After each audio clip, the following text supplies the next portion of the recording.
Are you really making good decisions for your life? Now, why do I ask these questions?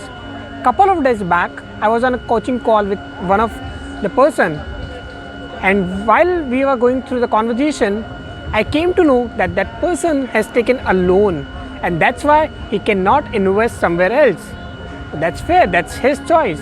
But the point was, he is not actually financially stable to afford that loan. But why did he buy?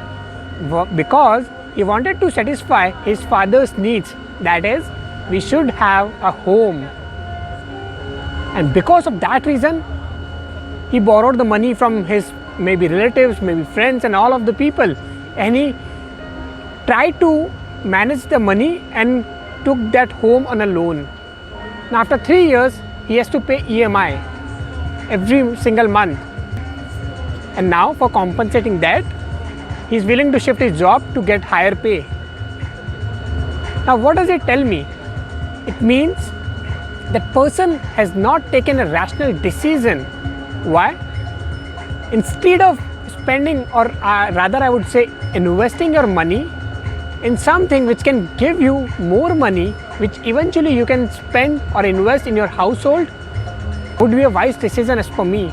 So rather than spending money on something which does not give you the return apart from a pleasure, spend your money on something which can give you the money and the lifestyle you want, and then accordingly you can spend all of your money on the things you actually want.